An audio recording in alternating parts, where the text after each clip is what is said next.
If you've been watching the Muslim rallies against Israel recently, you've probably heard the popular chant, Khaibar, Khaibar, ya Yahud, Jaish Muhammad sa Yahud, which means, Khaibar, Khaibar, O Jews, the army of Muhammad will return. It's meant as a threat to Jews that what happened at the Battle of Khaibar will soon happen again.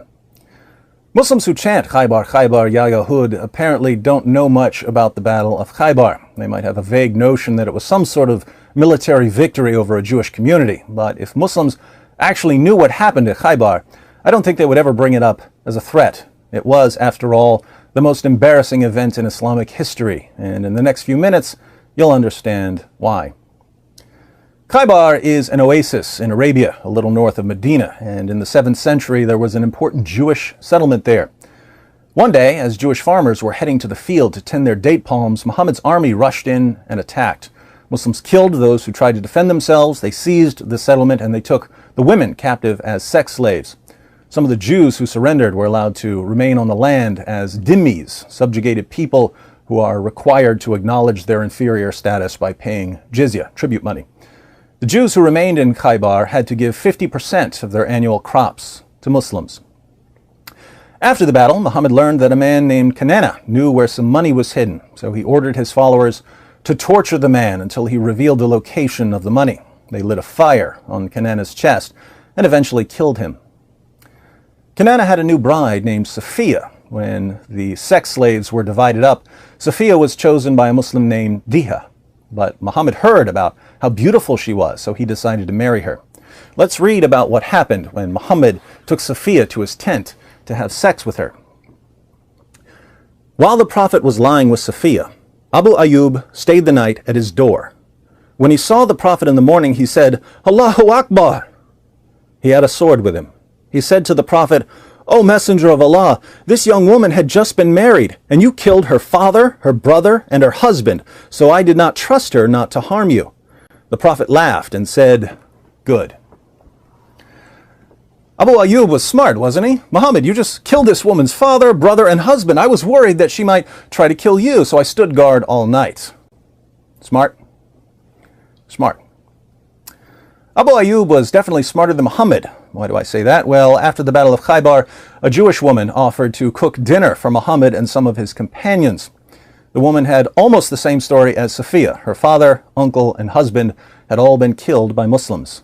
And Muhammad, genius that he was, happily accepted her generous offer of a hot meal, apparently oblivious to the age-old adage, never let a woman cook dinner for you if you've just slaughtered her family and violently subjugated her people.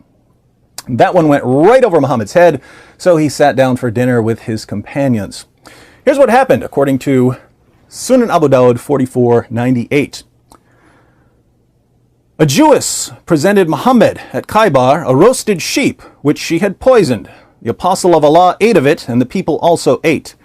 He then said, Lift your hands from eating, for it has informed me that it is poisoned. Bishr died.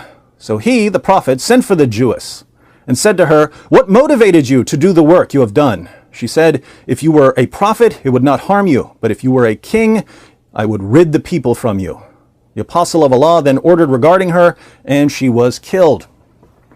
So the woman poisoned Muhammad and his companions. Bishr died, but Muhammad survived because he spit the food out when he realized it was poison. Now, pop history quiz for all my Muslim friends out there. How did Muhammad die?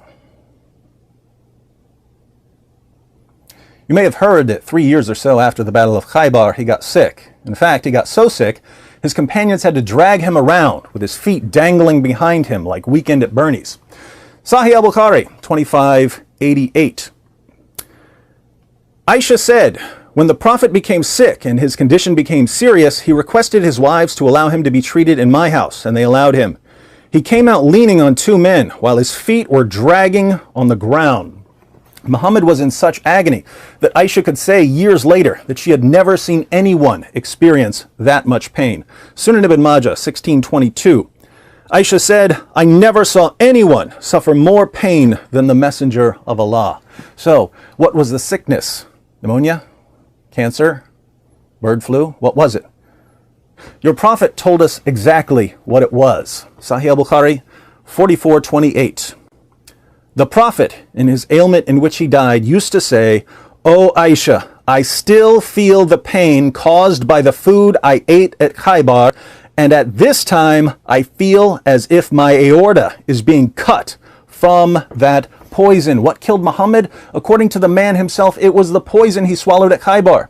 You see, if you swallow enough poison, it will kill you immediately. But if you don't swallow quite enough to kill you, it might nevertheless do some internal damage. You could be in constant pain for years before you actually die from the complications. That's what happened to Muhammad. Not according to me, according to your prophet. Poison didn't kill him quickly like it did with Bishr. It did something much worse to Muhammad. It left him in agony for 3 years until he died, wallowing in freakish misery, all because he attacked Khaibar. And what happened after he died? Since he was in too much pain to appoint a clear successor, Muslims started fighting over who should lead. Here we are, nearly 14 centuries later, and Sunnis and Shias are still butchering each other. They're blowing up each other's mosques. Why? Because of the Sunni-Shia split. Why was there a Sunni-Shia split? Because Muhammad died an early death. Why did Muhammad die an early death? Because he attacked Khaibar. Was it worth it? Muhammad conquered the Jews of Khaibar. But who really won that battle? How many Muslims have died because of that battle? You lost your prophet because of that battle. The Muslim community still hasn't recovered from that battle. I'm bringing this up because, my Muslim friends, when you say Khaibar, Khaibar, ya Yahud, you're saying something much more important than you realize. Jesus, whom you regard as a prophet, said, "He who lives by the sword will die by the sword." If violence is your only way of dealing with your frustrations, that doesn't just affect the people you're attacking, it affects you and your family and your community as well, because people are eventually going to respond with violence.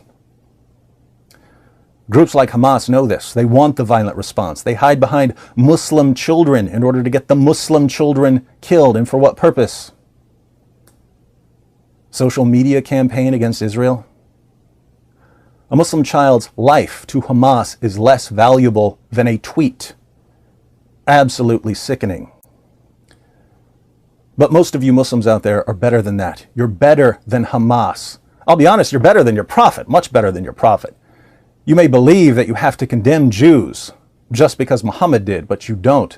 God gave you the ability to think, my friends. Instead of mindlessly imitating your prophet, you can learn from what happened to him. When Muhammad moved to Medina, the people of Mecca were happy that he was gone.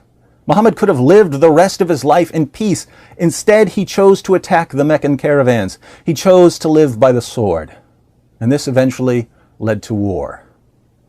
The wars never stopped for him after that, and they haven't stopped since. Your prophet's most enduring legacy is death. 14 centuries of Muslim killing Kafir, Kafir killing Muslim, Muslim killing Muslim.